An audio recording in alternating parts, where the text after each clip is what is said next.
the Lord. கர்த்தர் நல்லவர், அவர் ஒரு பொழுதும் தவறு செய்ய மாட்டார். ஹalleluya. இந்த காலை வேளையிலே தேவனுடைய வார்த்தை தெளிவாகவும் அபிஷேகத்தோடு நம்மிடத்துல வருகிறது. ஒவ்வொரு நாளும் தேவன் தீர்க்க தரிசனமாய் நம்மோடு பேசிக் கொண்டிருக்கிறார். ஹalleluya. இந்த நாளிலும் ஆண்டவர் என்ன செய்ய போகிறார் என்பதை நம்ம கேட்கலாமா? எனக்கு அன்பானவர்களே, 2 நாளாகும் புஸ்தகம் 32ஆம் அதிகாரம் 24ஆம் வசனத்தை வாசிக்க கேட்கலாம். அந்நாட்களிலே எசேக்கியா வியாதிப்பட்டு மரணத்துக்கு ஏதுவாய் இருந்தான். அவன் கர்த்தரை நோக்கி ஜெபம் பண்ணும்போது அவர் அவனுக்கு வாக்குத்தத்தம் பண்ணி அவனுக்கு ஒரு அற்புதத்தை கட்டளையிட்டார். ஹalleluya.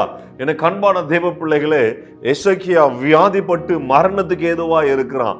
அப்படி இருக்கிற நேரங்களில் அவன் ஜெபிக்கிறான், ஆண்டவருடைய ஜெபத்தை கேட்கிறார். அது மாத்திரமல்ல, அவனை சுகமாக்கி அவனை அற்புதத்தை காண செய்தார். ஹalleluya. அப்படின்னா என்னைக்கு சில பிரச்சனைகள், உங்க வாழ்க்கையில் இருக்கிற பிரச்சனைகளை ஆண்டவர் மாற்ற வல்லவராய் இருக்கிறார். சில நன்மையான காரியங்கள் மரணத்துக்கு எதுவா இருக்குதா அப்படின்னா, இனிமே என் வாழ்க்கையில் நடக்காதுப்பா, அது முடிஞ்சிருச்சு, இனிமே அந்த நல்ல காரியம் எனக்கு கிடைக்காது, அந்த நல்ல வாழ்க்கை எனக்கு வராது அப்படின்னு நீங்க நினைச்சிருந்தீங்கன்னா, ஆண்டவர் மறுபடியும் அதை உயிர்ப்பிக்க வல்லவராய் இருக்கிறார். ஹalleluya. அவனை அற்புதம் காண செய்தார். அவனுடைய வாழ்க்கையில நடக்க முடியாது, மரண தருவாயில் இருக்கிற, ஆல்மோஸ்ட் இஸ் கான், அவன் போய் அங்க போய் பரலோகத்தை தட்டுற அளவுக்கு போயிட்டான்.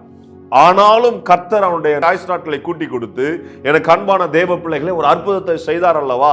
அதே தேவன் இன்றைக்கும் உயிரோடு கூட இருக்கிறார். உன் வாழ்க்கையில எந்த நன்மைகள் தாமதமாய் இருக்கிறதோ, எந்த ஆசீர்வாதங்கள் தூரமாய் இருக்கிறதோ, எந்த ஆசீர்வாதங்கள் தடைப்பட்டு இருக்கிறதோ, எந்த நன்மையான காரியங்கள் கிடைக்காது என்பது நீ தீர்மானம் பண்ணிவிட்டாயோ, எனக்கு அன்பானவர்களை இன்றைக்கு சொல்லுகிறேன், தீர்க்க தரிசனமாய் கர்த்தர் அதை உயிர்ப்பிக்க பண்ண போகிறார். ஹalleluya.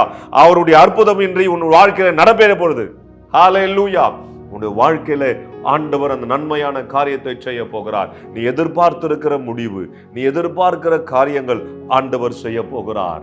ஹalleluya. பாருங்க, வசனம் இப்படிதான் சொல்லுகிறது. அந்த நாட்களில் எசேக்கியா வியாதிப்பட்டு மரணத்துக்கு ஏதுவா இருந்தான். அவ்வளவுதான், கடைசி ஸ்டேஜ், மரணத்துக்கு ஏதுவா இருக்கிறான். எல்லாம் முடிஞ்சு போச்சு. அவனுடைய இருதயம் எப்படி இருந்திருக்கும் பாருங்க. அந்த நேரத்திலும் அவன் தேவனை நோக்கி கூப்பிட்டான். ஒருவேளை எல்லாம் கைவிட்டு போச்சு, நான் ஒண்ணுமே இல்லைன்னு சொல்லி இருக்கிறாயா, நீ தேவனை நோக்கி கூப்பிடு. என் வாழ்க்கையில எதுவுமே இல்லைங்க, எந்த ஆசீர்வாதமும் இனி வராதுங்க, நான் தருதுறங்க அப்படின்னு நினைக்கிறியா, நீ தான் ஜெபிக்கணும். நீ கேளு, சத்தம் போட்டு கேளு சகோதரா, சத்தம் போட்டு கேளு என் சகோதரியே, என் அன்பு பிள்ளைய கேள். ஆண்டவர் கொடுக்க வல்லவராய் இருக்கிறார், அது அப்படியே செய்ய வல்லவராய் இருக்கிறார். பாருங்க, எசேக்கியேல் மரணத்துக்கு ஏதோவா இருக்கிறான்.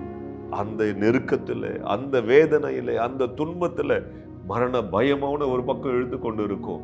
அவனுடைய சுத்தி இருக்கிறவர்கள்லாம் மரண ஓலையை ரெடி பண்ணி இருப்பாங்க இல்லையா, எல்லாருக்கும் சொல்றதுக்கு, செய்தி சொல்றதுக்கு ரெடியா இருப்பாங்க. அப்படி எல்லாம் ஃபுல்லா அவனை சுத்தி நெகட்டிவ் தான் இருந்திருக்கும்.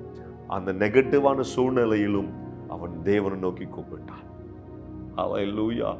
பாருங்க, வசனம் சொல்லுகிறது, அவன் கர்த்தரை நோக்கி ஜெபம் பண்ணினான். அவர் அவனுக்கு வாக்குத்தத்தம் பண்ணி அவனுக்கு ஒரு அற்புதத்தை கட்டளையிட்டார். அவன் தேவனை நோக்கி ஜெபம் பண்ணினான்.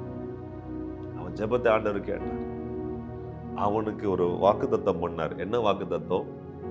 உன் ஆயுசு நாட்டிலே கூட்டி கொடுக்க வாக்குத்தத்தம் பண்ணி, அது மாத்திரமல்ல, அற்புதத்தை காண செய்யறாராம். இன்னைக்கு ஆண்டவர் வாக்குத்தத்தம் பண்றார், உன்னோட ஒரு வாக்குத்தத்தம் பண்றார்.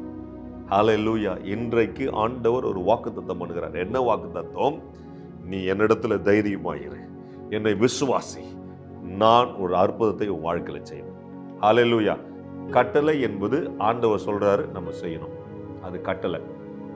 வாக்குத்தத்தம் அப்படின்னும் போது ஆண்டவர் உங்க வாழ்க்கையில செய்ய போகிற காரியங்கள், புரியுதுங்களா? என்னெல்லாம் செய்ய போறாரோ வசனத்தின் மூலியமா வாக்குத்தத்தம் பண்றாரு. அப்போ என்ன வாக்குத்தத்தம் பண்ணாரு? அவரோட ஆயுசு நாட்களை கூட்டி கொடுத்தாரு இல்லையா? அப்படியே அற்புதம் செஞ்சார் இல்லையா? அதே போல உங்க வாழ்க்கையில் ஆண்டவர் செய்ய போகிறார். என் அன்பு சகோதரா, சகோதரியே, சந்தோஷமா இருக்கு. ஆண்டவர் தீர்க்க தரிசனமா பேசியிருக்கிறார், நன்மையானதை பேசியிருக்கிறார். ஆசீர்வாதத்தை பெற்றுக்கொள்ள ஜெபிக்கலாமா? ஏசப்பா, அந்த நாட்களிலும் எசேக்கியாவின் ஜெபத்தை கேட்டீரே.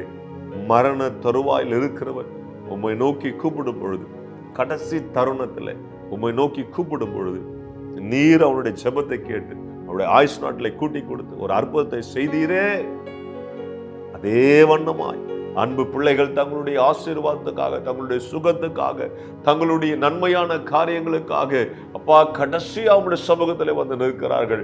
உலகத்தில் இருக்கிற எல்லாரிடத்திலும் தங்களுடைய உதவியை கேட்டுட்டாங்கப்பா, யாருமே இல்லைன்னு கடைசியா அவங்க இடத்துல வராங்க. கர்த்தர் நீர் அந்த ஜெபத்தை கேட்டு ஒரு அற்புதத்தை செய்க, என் தேவரீர் எசேக்கியாவுக்கு நீர் செய்தது போல என் அன்பு சகோதரனுக்கு செய்யும். இதை கேட்டுக்கொண்டிருக்கிற பீட்டருக்கு செய்தார்களோ, இதை கேட்டுக்கொண்டிருக்கிற தனலட்சுமிக்கு ஆண்டவரை செய்தார்களோ, இதை கேட்டுக்கொண்டிருக்கிற அன்பு மகள் மைனாக்கு ஆண்டவரே அதை செய்தார்களோ. கர்த்தர் நெருக்கத்திலே உம்மை தேடுகிறார்களே. ஹல்லேலூயா. என் தேவரீர் அன்பு பிள்ளைகளுடைய வாழ்க்கையில் அதை செய்தார்களோ, மர்சிக்கு செய்தார்களோ. கர்த்தருடைய கிருபை இறங்கட்டும் அப்பா. இப்பொழுதே தேவ மகிமை இறங்கினதுக்காய் ஸ்தோத்திரம். ஆண்டவரே, எசேக்கியாவுக்கு நீர் செய்தது போல அன்பு பிள்ளைகளுக்கு நீர் அற்புதம் செய்ததுக்காய் நன்றி செலுத்துகிறேன். சாட்சி கேட்க போகிறேன் இயேசுவின் நாமத்தினாலே. ஆமென், ஆமென், ஆமென். உங்க வாழ்க்கையில தோல்வியில கர்த்தர் ஜெயத்தை வச்சிருக்கிறார். God bless you. Hello, praise the Lord. Daily blessing வேர்ட்ஸ்க்காக நீங்க எங்கிட்டு இருக்கீங்களா, இல்ல டெய்லி வார்த்தைகள் உங்களை வந்து ரீச் ஆகணும்னு நீங்க நினைக்கிறீங்களா? ப்ளீஸ் எங்களை வந்து யூடியூப்லயும் இன்ஸ்டாகிராம்லயும் ஃபேஸ்புக்லயும் ஃபாலோ பண்ணுங்க. கீழே ஆண்டில்ஸோட நேம்ஸ் கொடுக்கப்படும். ஸோ டெய்லி மெசேஜ்க்காகவும் அனாயிண்டிங் வேர்ட்ஸ்க்காகவும் டங்ஸ்ல நீங்க பேசணும்னு நினைக்கிறீங்களா, அதுக்காக வீடியோஸ் நாங்கள் அப்லோட் பண்ணியிருக்கோம். அது மாத்திரம் இல்லை, இன்ஸ்டாகிராம்ஸ்ல டெய்லி உங்களுக்கு கேட்கும்படியாக வார்த்தைகள் வந்து அப்லோட் பண்ணப்படுது, போஸ்ட் பண்ணப்படுது. அதை பார்த்து ஃபாலோ பண்ணி நீங்க ஆசீர்வாதம் அடையணும் நாங்கள் விருப்பப்படுறோம். ஸோ எங்களோட இன்ஸ்டாகிராம் ஹேண்டில்ஸ் இங்க போடுவாங்க, ஃபேஸ்புக் ஹேண்டில்ஸ் இங்க போடுவாங்க. அது மாத்திரம் இல்லாம எங்களோட யூடியூப் சேனல்ஸ் இருக்கு, சப்ஸ்கிரைப் பண்ணுங்க. ஆசீர்வாதமான வார்த்தைகள், அனாயிண்டிங்கான வார்த்தைகள் உங்க அடையணும் நாங்க விருப்பப்படுறோம், ஆசீர்வாதப்படணும் நாங்க விருப்பப்படுறோம். ப்ளீஸ் எங்களை ஃபாலோ பண்ணுங்க, சப்ஸ்கிரைப் பண்ணுங்க, ஷேர் பண்ணுங்க, லைக் பண்ணுங்க. Praise be to God.